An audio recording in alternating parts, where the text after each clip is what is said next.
गोंयच्या म्हज्या मोगाल भावा बहिणींना तुमचे अभिनंदन। आप सभी को श्री गणेश पर्व की ढेर सारी शुभकामनाएं। कल अनंत चतुर्दशी के पावन अवसर पर हम सभी बप्पा को विदाई देंगे। हाथों में अनंत सूत्र भी बांधेंगे। अनंत सूत्र यानी जीवन में सुख, समृद्धि, लंबी आयु का आशीर्वाद। मुझे खुशी है कि इस पावन दिन से पहले गोवा के लोगों ने अपने हाथों पर, बांह पर जीवन रक्षा सूत्र यानी वैक्सीन लगवाने का भी काम पूरा कर लिया है। गोवा के प्रत्येक एलिजिबल व्यक्ति, पात्र व्यक्ति को वैक्सीन की एक डोज लग चुकी है।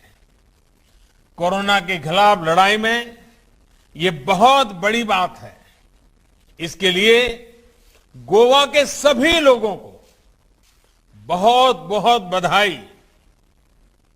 साथियों, गोवा एक ऐसा भी राज्य है जहां भारत की विविधता की शक्ति के दर्शन होते हैं।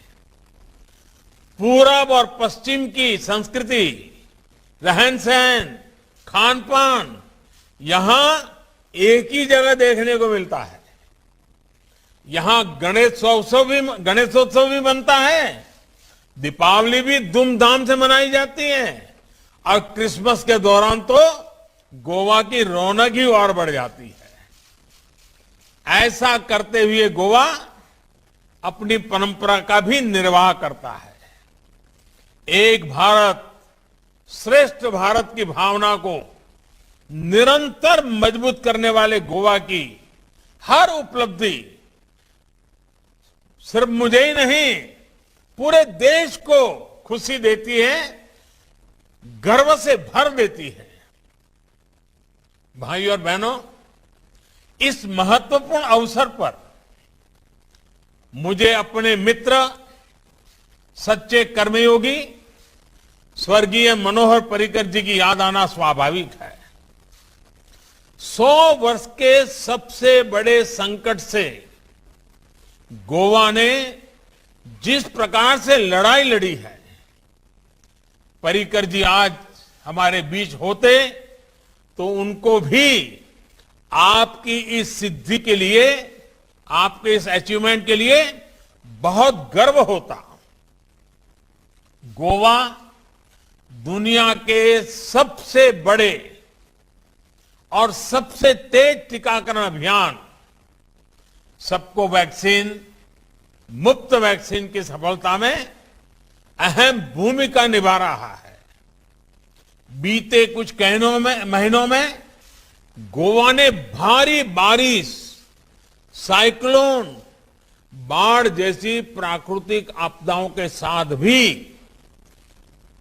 प्रमोद सावंत जी के नेतृत्व में बड़ी बहादुरी से लड़ाई लड़ी है।